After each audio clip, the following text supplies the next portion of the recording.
목사님이랑 관련 있어? 이렇게 물어보는 분위기들. 그러면서 정말 땅바닥으로 떨어진 교회를 향한 신뢰. 다른 건 다 용서해도 내가 예수 믿는 여자는 절대 안 만날 거야. 교회 다니는 애는 절대 안 만날 거야. 이런 분위기가 되는 그런 부분들이 있죠. 그래서 분위기가 좋지 않은 것이 사실입니다. 제가 몇 가지 단어로만 써봤는데요. 첫 번째, 불신. 이거예요. 너의 삶을 보니까, 너의 교회를 보니까, 너의 교회들을 보니까 아예 너 못 믿겠어. 네 말이 믿어지지가 않아. 라고 하는 불신이 있는 거죠. 두 번째는 무관심입니다. 그래, 나는 너를 따라 살고 싶지 않아. 그냥 관심 없으니까 너나 그렇게 사세요. 라고 하는 그런 분위기들이 있는 거죠. 불신에서 이어지는 부분이겠죠. 세 번째는 무지입니다. 네가 교회가 맞고 신앙 있는 게 맞는 것 같긴 한데 그게 다른 종교랑 뭐가 달라? 착하게만 살면 되는 거지. 구원이 뭐가 필요한 거야? 이대로 그냥 잘 살면 되는 거 아니야? 굳이 믿을 필요 없는 거 아니야? 라고 하는 어떤 무지가 있습니다. 그리고 네 번째는 변화를 거부하는 것이죠. 네가 하는 말이 다 맞아. 그래, 하나님 멋있는 분인 거 맞아. 복음이 멋있고 예수님 십자가를 지셔서 우리를 위해 죽으시고 좋아. 근데 나는 그냥 이렇게 살고 싶어. 나는 그냥 내가 내 인생의 주인 돼서 내 마음을 따라 살고 싶어. 네가 말하는 그 신, 여호와 하나님, 예수 그리스도, 난 그분 앞에 십자가 앞에 무릎 꿇고 싶지 않아. 이런 분위기가 있는 거죠. 그래서 우리가 질문하게 되는 거예요. 지금도 가능할까? 지금도 할 수 있을까? 이런 생각이 드는 거죠. 이런 분위기를 다 동의하시죠? 혹시 제가 이런 질문 한번 드려보고 싶었어요. 그 주변에 사람들에게 정말 교회에 대한 욕, 어떤 복음의 비읍도 꺼낼 수 없을 만큼 그런 비판하는 말들을 들어보신 경험이 있으신지. 그러니까 예를 들면 택시 타면은 얘기하신다든지, 아니면 가족들을 만나서 이런 이야기를 하신다든지, 이런 부분도 혹시 나눠주실 기억이 있으신가요? 한두 분만 좀 얘기해 주시면 좋을 것 같습니다. 택시 타고 그런 이야기 들어보신 분 있어요?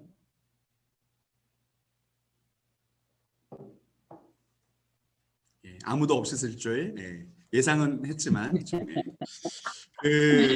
제가 얼마 전에 지난주 화요일에 제 동생이 왔거든요.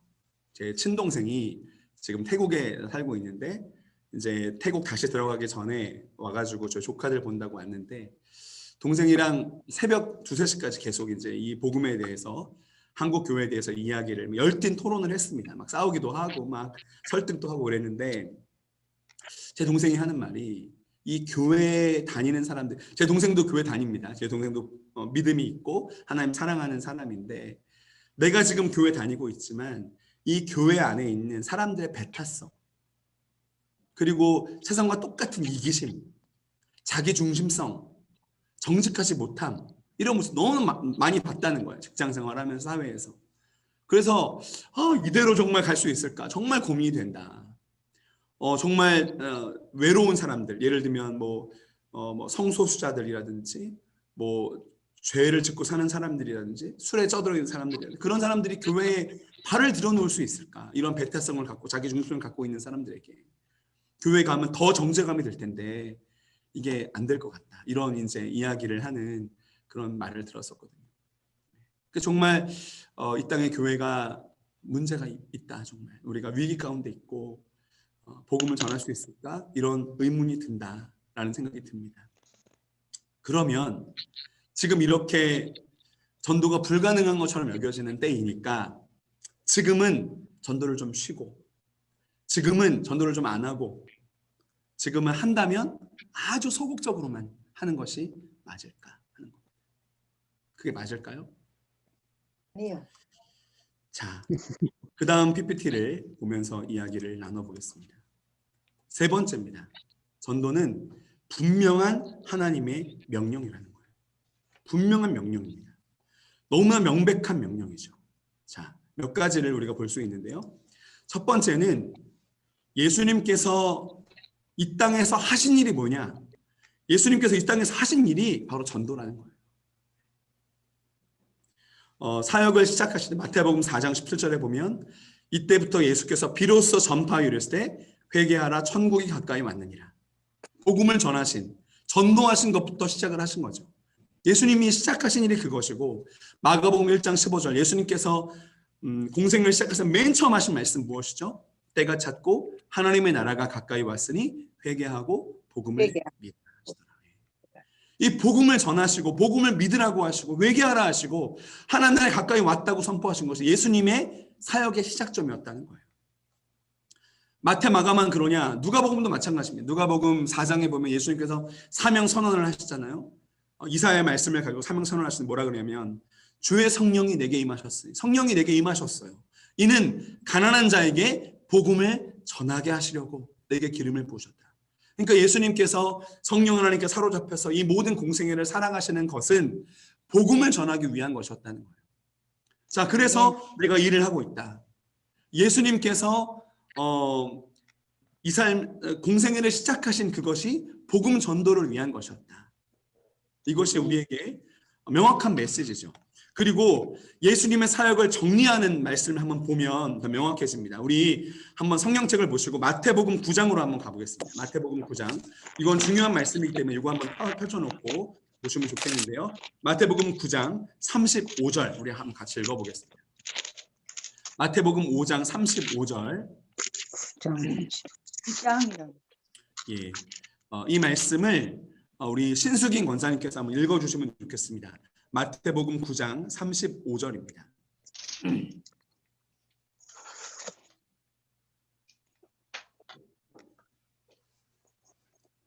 예수께서 모든 도시와 마을에 두루 다니사 그들의 회당에서 가르치시며 천국 복음을 전파하시며 모든 병과 모든 약한 것을 고치시니라. 아멘. 아멘. 네.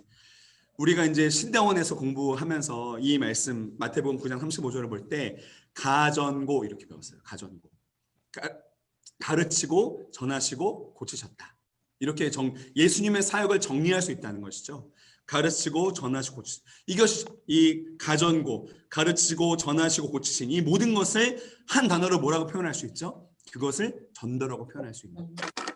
예수님께서 하신 일이 다른 것이 아니라 전도하신 거예요. 이 땅에서. 우리 주님이 그렇게 전도하신 삶을 내내 살아오셨다면 우리도 그렇게 사는 것이 마땅하다라는 것이죠.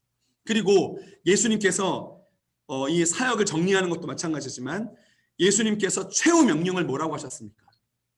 마태복음의 마지막 장 28장 18절부터 30절까지 뭐라고 하세요? 예수께서 나와 말씀하여 이르시되 그러므로 너희는 가서 모든 민족을 제자로 삼아 아버지와 아들과 성령의 이름으로 세례를 주고 내가 너희에게 전한 모든 것을 가르쳐 지키게 하라. 내가 세상 끝날까지 너희와 항상 함께 있습니다. 오늘 말씀하신 거예요. 내가 마지막으로 너희에게 말한다. 너희는 전도하는 삶을 살아야 하고 복음을 전해야 하고 제자를 삼아야 한다. 그것이 주님께서 우리에게 주신 명확한 명령이라는 것이죠. 마가복음도 그렇습니다. 마가복음 16장 15절을 보면 또 이르시되 너희는 온 천하에 다니며 만민에게 복음을 전파하라. 이것이 마가복음의 마무리예요. 누가복음 마지막 장 24장 48절에도 너희는 이 모든 일의 증인이라. 여기 있는 우리 모두 신승인 권사님, 범혜긴 권사님, 문성령 권사님, 박양인 권사님, 박형신 권사님, 박정순 권사님, 정수혜 권사님, 김성 권사님, 법문희 집사님, 최영신 권사님, 기련신 권사님 우리 모두가 다 이 모든 일의 증인으로 하나님께서 부르셨다는 거예요. 그러면 그걸 증거하는 삶을 살아야 되는 것이죠. 마태, 마가, 누가만 그런 게 아니에요. 요한복음에도 마지막, 요한복음은 원래 20장으로 끝나잖아요. 20장 마지막 절에 보면 오직 이것을 기록하면 너희로 예수께서 하나님의 아들 그리스도이심을 믿게 하려 하며 또 이것을 믿고 너희로 영생을 얻게 하려 합니다. 요한복음 전체를 기록한 목적이 전도를 위해서 했다. 이렇게 말씀하시는 것이죠. 아멘. 사도행전 1장에도 뭐라고 말씀하세요? 사도행전 1장 18절 이 말씀으로 인해서 제자들이 그리스도의 복음을 전하기 위해서 자기 삶을 헌신하는 이야기 그게 사도행전이죠. 뭐라고 말씀하십니까? 같이 한번 외워서 한번 해볼까요? 자, 시작. 오직 성령이 너희에게 임하시면 너희가 권능을 받고 예루살렘과 모든 유대와 땅 끝까지 이르러 내 증인이 되리라. 아멘. 이것은 예수 믿는 사람들이 하면 모두에게 주신 하나님의 분명한 명령이라는 거예요. 아멘. 지금 우리가 살아내야 되는 가장 큰 명령, 지상 명령 그것이 바로 전도다라고 하는 것이죠. 자, 이것이 우리가 확인하고 싶은 내용이고요. 또 하나 있습니다. 우리 교회가 반드시 해야 되는 것. 자, 전도는 우리 공동체 사명이에요. 우리 공동체, 우리 광주제일 공동체의 사명입니다. 왜? 아멘. 우리 분명한 명령, 하나님의 분명한 명령이고 우리는 그 명령을 받은 공동체이기 때문입니다. 저는 이것이 되게 자랑스럽고 좋은데요. 우리 광주제일교회 하면 우리가 광주의 어떤 교회라고 부르죠? 어머니 교회. 어머니 교회죠. 모교회. 여러분, 어머니는 뭐 하는 사람입니까? 가족을 어떻게 어머니가 되죠? 돌볼 길을 낳고 어떻게 어머니가 되죠? 기르고 그렇죠. 기르기만 하는 게 아니라 어떻게 해야 되죠? 낳아야 되죠. 엄마는 낳고 기르는 사람입니다. 낳고 양육하는 사람이에요. 낳고 키우는 사람이에요. 그러니까 낳는 것이 중요합니다. 그러니까 우리 광주제일교회는 낳는 일, 전도를 우리의 사명으로 주셨다. 아까 우리가 다 이미 말씀하신 부분이죠. 자, 사명이라고 하는 것은 무엇입니까? 불일 사자, 불이기 위해서 생명을 요구하는 거예요. 그러니까 우리를 전도하는 사람으로 하나님께서 마음껏 일을 시키고 부리기 위해서 뭘 요구하셨다? 우리의 생명을 요구하셨다는 거, 생명. 또 우리는 내 삶, 생명을 걸고 해야 되는 것이 바로 전도라는 거죠. 그런데 요즘에 분위기가 좋지 않아서 코로나라서 위기가 되어서 전도하지 않고 쉬고 있다? 소극적으로만 한다? 이거는 하나님께서 원하시는 뜻이 아니라는 겁니다. 자, 그리고 우리가 그럼 전도를 이제 그 다음 질문을 한번 넘어가 보겠습니다. 자, 전도가 분명한 우리 공동체 사명이에요. 우리는 광주의 어머니 교회이기 때문에 낳는 일을 반드시 해야 돼요. 그 낳는 일을 하지 않으면 엄마라고 말할 수 없어요. 자, 그러면 그 다음 우리의 질문은 뭐냐? 그러면 어떻게 해야 되냐, 전도를? 무엇이 우리가 지금 돌파해야 되는 길이냐? 이거 잠깐만 이야기를 나누겠습니다. 옛날에 우리 권사님들, 집사님들 전도라고 하면 어떻게 했죠? 어떤 게 생각나십니까?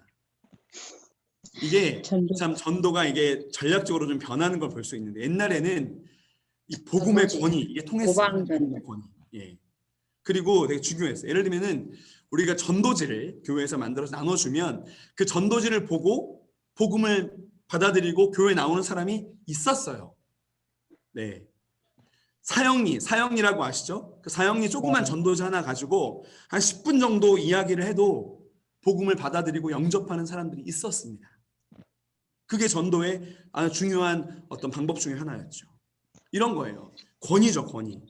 말씀의 권위, 복음의 권위. 너 죽으면 천당 갈 자신 있어? 이렇게 물었죠. 너 천당 갈 수 있을 것 같아?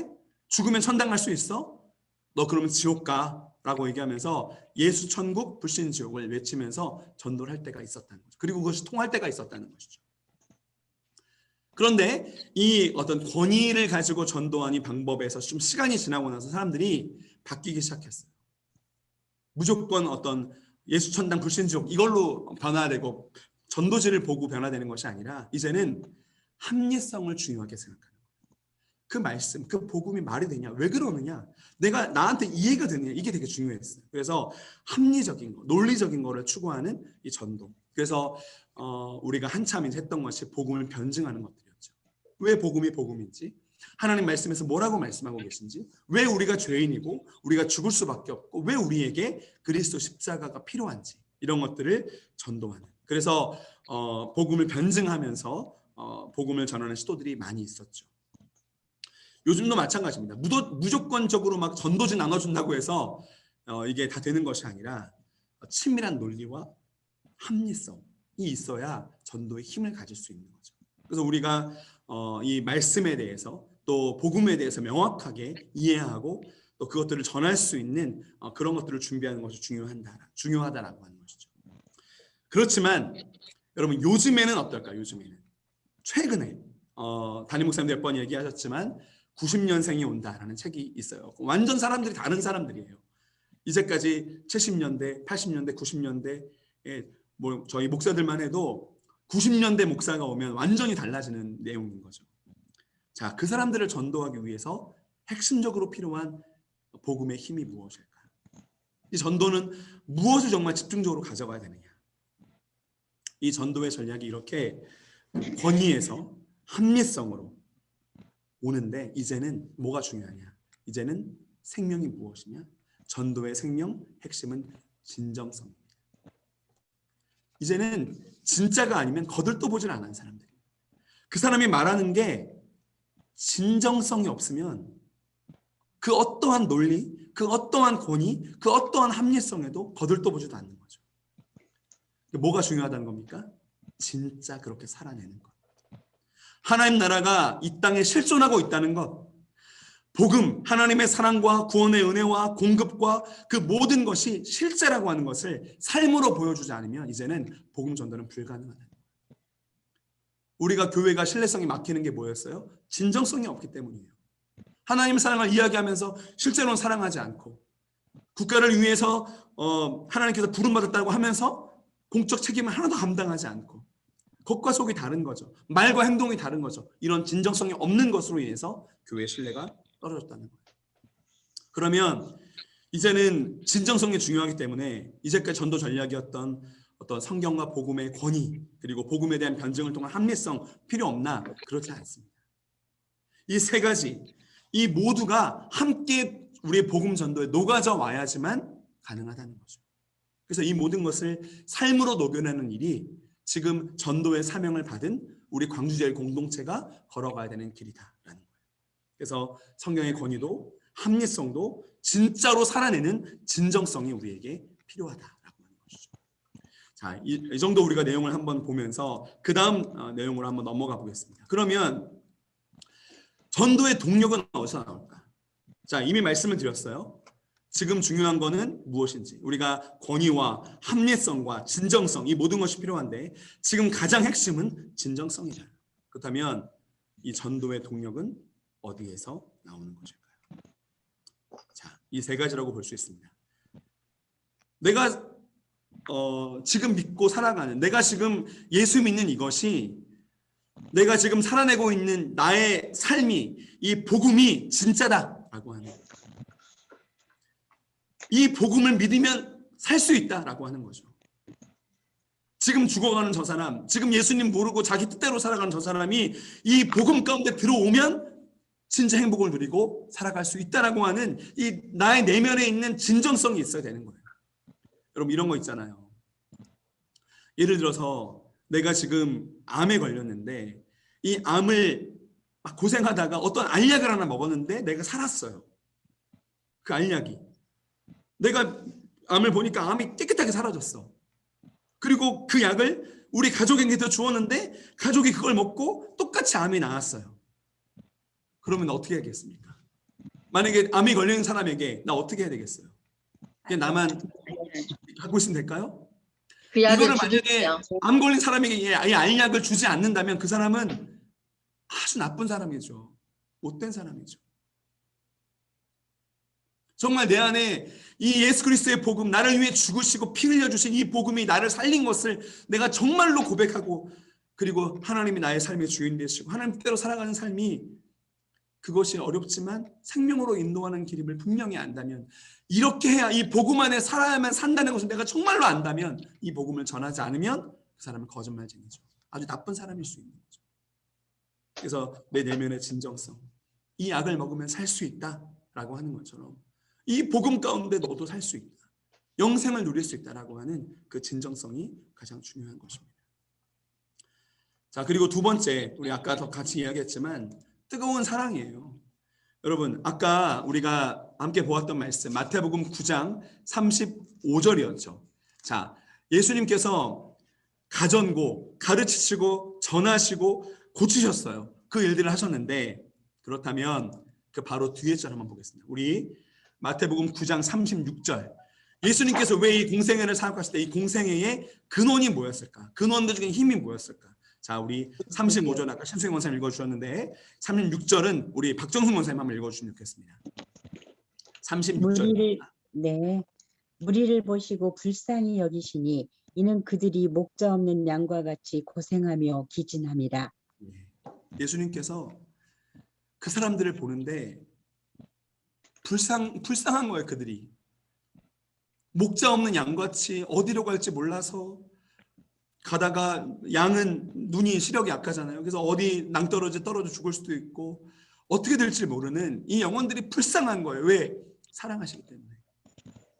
그 사랑이 예수님의 공생애를 가능하게 한 것이죠. 정말 이 두 번째 우리가 필요한 건 동력이 뜨거운 사랑입니다. 영혼들을 정말 사랑하는가? 제가 이런 생각을 했어요.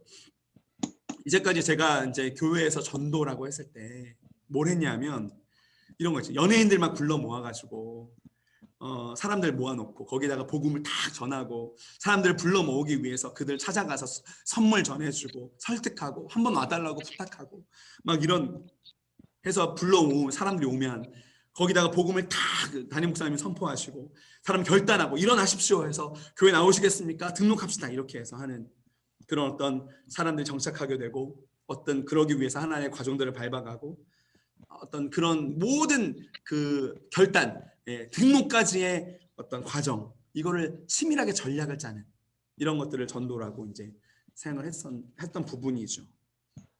근데 제가 이런 생각을 한번 해본 거예요. 내가 전도해야 되기 때문에 그들을 사랑하려고 노력했나? 아니면 정말로 그 영혼들을 사랑해서 전도를 시작했나? 정말 본질은 정말 시작점은 영혼들을 향한 뜨거운 사랑인데 그것이 내게 있었나?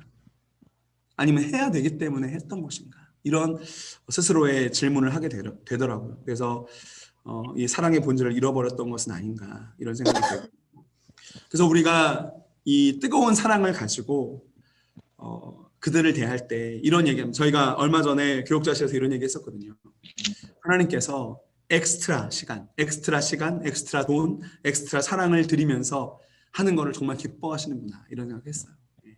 그런 이야기 한번 났었는데 우리가 빨리 효율을 내지 않아도 그 사람들의 마음을 얻기 위해서 그 사람들의 사랑을 표현하기 위해서 지속적인 과정들이 계속 필요하다는 거죠. 이 뜨거운 사랑. 그래서 예를 들면 우리 지금 우리 국내 선교부에서 주민센터의 마스크와 또 여러 가지 이제 그 방역에 위한 것들을 계속 갖다 놓잖아요.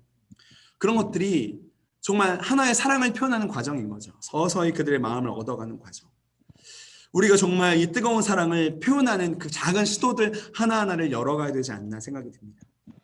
제가 예전에 홍익교회라고 그 교회에 있을 때 한번 제가 충격을 받은 적이 있어요. 제가 이제 길을 걸어가는데 어떤 한 권사님을 만났어요. 근데 권사님이 그냥 막 마을 버스가 다니고 막 그런 길이었거든요. 근데 거기서 눈물을 막 뚝뚝 흘리면서 우시는 거예요. 그래서 권사님 무슨 일 왜 그러세요? 권사님 무슨 일 있으세요? 제가 여쭤봤어요. 그랬더니 좀 전도하려고 한 명 불신자를 연락을 하고 있는데 그 사람이 제발 교회 나와서 우리 교회에서 복음을 듣고 예수 믿게 되었으면 좋겠는데 그분이 연락이 안 된다는 거예요. 집에 찾아가도 만나주질 않는다는 거예요. 어떡해요? 목사님 어떡해요? 그 사람이 날 만나주질 않아요? 이러면서 울고 계시더라고요. 야, 정말 그 권사님은 그 불신자, 그 영혼을 사랑하셨구나. 그 사랑이 눈물까지 흘리게 하신 거구나. 그 권사님의 눈물을 하나님이 얼마나 기뻐하실까. 제가 그런 마음을 가진 적이 있거든요. 전도의 동력 처음에는 첫 번째는 내 안에 정말 살 수 있다라고 하는 진정성이라면 두 번째는 영혼들을 향한 뜨거운 사랑입니다. 그 사랑이 내 안에 회복되면 전도할 수 있는 것이죠. 그리고 우리가 전도를 할 수 있는 하나의 소망이 있습니다. 그것은 뭐냐면 성령의 도우심이에요. 여러분, 성령 하나님께서 가장 기뻐하신 일이 뭘까요? 우리가 성령 하나님을 구할 때 가장 즉각적으로 역사하시는 때가 언제일까요? 하나님, 내가 전도하기 원합니다. 이 사람 구원하기 원합니다. 그렇지만 내게 능력이 없고 지혜가 없고 말빨이 없습니다. 하나님, 내가 그를 사랑하는 마음이 없습니다. 어떻게 하면 좋을까요? 주님, 내게 사랑을 부어주시고 내게 지혜를 주시고 복음에 대한 확신을 주시고 진정성을 허락해 주십시오 라고 했을 때 성령 하나님께서 즉각적으로 역사하실 줄 믿습니다. 성령의 역사가 가장 강력하게 일어나는 곳이 어디였냐? 바로 전도의 현장이었어요. 예수님께서 이 땅에 계실 때도 그랬고 우리가 사도행전에서 보면 성령에서 가장 강력하게 일어나는 곳이 바로 전도의 현장이죠. 복음을 전하려고 할 때 성령 하나님께서 역사하시고 사람들을 고치시고 마음을 변화시키시고 사탄을 물러가게 하시는 그 역사가 일어납니다. 우리가 아까 함께 읽기도 했지만 사도행전 1장 8절에 뭐라 그러세요? 너희가 예루살렘과 온 유대와 사마리아와 땅끝까지 이르러 내 증인이리라 하시면서 그 안에 조건이 무엇입니까? 오직 어떻게 이것이 가능하다는 거예요? 오직 성령이 너희에게 임하시면 임하시. 너희가 권능을 받게 된다. 너희가 영혼들 향한 사랑의 마음이 부어지기 시작할 것이고 무엇을 말해야 할지 알게 될 것이고 아까 범행 선생님 말씀하신 무대포 정신이 일어나게 될 것이다. 그걸 누가 하시냐? 우리가 스스로 할 수 없지만 성령께서 하시는 것이다. 아멘. 오직 성령이 너희에게 임하시면 전도가 가능하다. 그러면 우리가 이제 걸어가야 될 길이 무엇입니까? 바로 오늘 우리가 시작해야 될 일이 무엇입니까? 이것을 나누면서 오늘 좀 강의를 마무리하려고 하는데요. 우리가 오늘 시작해야 될 일, 제가 4가지로 정리해봤습니다. 첫 번째는 나는 정말 복음의 감격을 갖고 살고 있는지, 정말 이것이 내 생명을 건졌고 정말 예수님께서 나를 위해서 십자가를 흘리신 그 복음이 정말 나를 감격시키고 있는지, 나에게 날마다 기쁨으로 고백되고 있는지, 이것이 우리 안에 다시 회복되기를 원하는 거예요. 이것이 복음 전함의 진정성이 되겠죠. 어떠한 방해에 부딪히더라도 복음을 전할 수 있는 동력이 되겠죠. 그리고 두 번째는 영혼들을 향한 뜨거운 사랑의 마음을 하나님께 좀 구했으면 좋겠습니다. 우리 안에 그 마음이 있어요. 근데 우리 안에 그것이 일어나기 힘들죠. 하나님, 오늘도 예수 믿지 않고 정말 복음의 능력과 그 기쁨을 모르고 살아가는 사람들을 향한 안타까움과 사랑의 마음이 내게 불일 듯 일어나게 해주십시오. 그것이 내 삶을 움직일 수 있게 해주십시오. 그래서 그 영혼들을 사랑하는 마음을 구하기 원하고, 그리고 세 번째는 성령의 도우심. 하나님, 내가 스스로 할 수 없습니다. 성령 하나님, 나를 전도의 사명으로 부르셨사오니, 우리 교회를 어머니 교회, 영혼들을 낳는 교회로 부르셨사오니, 하나님, 우리가 전도할 수 있도록 사랑을 부어주시고 지혜를 부어주시고 담대함을 주시고 능력을 허락해 주십시오. 성령님 역사해 주십시오. 성령의 도우심을 구하는 것이죠. 그리고 네 번째는 무엇일까요? 오늘 당장 전도가 필요한 사람들한테 전화하는 겁니다. 연락하고 한번 만나서 한번 이야기하자. 여러분, 처음부터 복음 전하지 않아도 괜찮아요. 그들의 마음을 얻기 위해서 어떤 노력이든 해보는 거죠. 식사를 대접하고 마음을 얻고 살짝 어떻게든지 전도를 시작하는 그 시도가 우리 안에 있어야 될 줄 믿습니다. 아멘. 이렇게 우리가 한번 강의를 마치고요. 그래서 하나님께서 이 마음을 주셔서 짧게 나누어 보았습니다. 예, 4가지였죠. 정말 내 안에 복음을 향한 감격과 진정성이 있는지, 정말 영혼을 향한 뜨거운 사랑이 내 안에 있는지, 정말 성령 하나의 도우심이 내가 구하고 있는지, 그리고 오늘 나는 시도할 마음이 있는지, 이 4가지를 한번 생각을 해보시면서 오늘도 우리에게 주신 이 전도의 사명, 영혼들을 낳는 이 어머니 교회의 사명을 이루는 주의 백성들 되시기를 축복합니다. 아멘. 함께 우리 음소거 한번 하시고요. 우리 한 1분 정도 간절히 한번 기도하고 하나님이 4가지 이루어 주시고 전도의 사명으로 회복될 수 있게 해주십시오. 간절히 한번 기도하고 그리고 제가 마무리 기도하고 마치겠습니다. 기도하겠습니다. 하나님 아버지, 감사합니다. 오늘 주의 종이 짧지만 전도에 대해서 마음을 나누게 하시니 감사합니다. 아버지 하나님, 우리가 복음의 권위를 알고 있고 복음의 감격도 가지고 있고, 하나님 이 하나님 말씀이 나의 삶을 변화시키고 나의 삶을 구원한 것을 알고 있는데, 하나님 그것을 전하지 않고 소극적으로만 하고 있고 이 땅의 분위기와 이 땅의 지금 형편의 핑계를 댄다면 하나님, 우리는 비겁한 사람일 수 있을 것 같습니다. 하나님 아버지, 내 삶을 변화시켜 주시고 다시 한번 주님께서 맡기신 이 생명을 부르신 이 전도의 사명으로 거듭나게 인도하여 주시옵소서. 하나님, 내 힘으로 할 수 없사오니 주님께서 친히 역사하여 주시고 하나님 성령을 부어주셔서 영혼들을 향한 뜨거운 사랑이 내 마음 가운데 부어지게 하시고, 무엇을 말해야 할지 어떻게 말해야 할지 담대함과 용기와 무대포 정신을 허락하여 주셔서 하나님, 그리고 그 영혼들 사랑하는 하나님 내 하기 위해서 내 삶과 정성과 돈을 드릴 수 있게 하시고 시간을 투자할 수 있게 하시고 전도하는 삶으로 내 삶을 인도하여 주시옵소서. 그래서 내 안에 있는 그 진정성, 내가 살아가고 있는 하나님 나라의 복음의 삶이 하나님 그들 가운데 하나님 정말 복음을 살아낼 수 있는 하나님의 귀한 능력이 될 수 있도록 역사하여 주시옵소서. 여기 함께 이 강의를 나눈 우리 사랑하는 구역성명의 모든 식구들 한 명 한 명 전도의 사명자로 서게 하시고 전도의 열매를 맺는 귀한 분으로 설 수 있도록 인도하여 주시옵소서. 하나님, 이 강의를 통해서 우리에게 깨닫게 하신 것 우리가 기억하게 하시고 정말 예수 그리스도의 십자가의 복음, 그 하나님 나라의 복음이 정말 진정으로 살아내지는 내 삶이 되도록 인도하여 주옵소서. 하나님, 이 복음을, 이 하나님 나라의 소식을 전하지 않고서는 견딜 수 없는 복음의 열정을 주시고 영혼들 향한 뜨거운 사랑을 부어주시고 성령 하나님께서 부어주는 담대함과 지혜로 충만하게 하여 주시옵소서. 하나님, 이 모든 내용들 갖고 있지만 우리가 연락을 시작하지 않고 그들을 만나기 시작하지 않을 때 하나님, 이것은 이론이 될 수 있을 거라고 알고 있습니다. 하나님, 오늘부터 정말 예수 믿지 않은 사람들을 전도하기 위한 구체적인 시도가 우리 한 사람 한 사람 삶 가운데 일어나게 하시고 그 삶의 시작으로 말미암아 성령 하나님께서 전도 가운데 부어신 놀라운 은혜와 능력을 경험하는 우리 모두가 되도록 인도하여 주시옵소서. 여기 있는 우리 구역성매 식구들 한 명 한 명도 얼마나 귀하고 하나님의 소망과 하나님의 기대가 있는 하나님 백성들인지 모르겠습니다. 하나님, 이들 한 명 한 명 주의 손으로 붙잡아 주시고 하나님의 사명 가운데 살아가는 귀한 인생 되게 하여 주옵소서. 감사드리며 우리 주 예수 그리스도의 이름으로 기도드립니다. 아멘. 네, 우리 구역 모임을 약간 평소보다 좀 짧게 해가지고 우리 마치는 시간 맞춰고 하시면 좋겠는데요.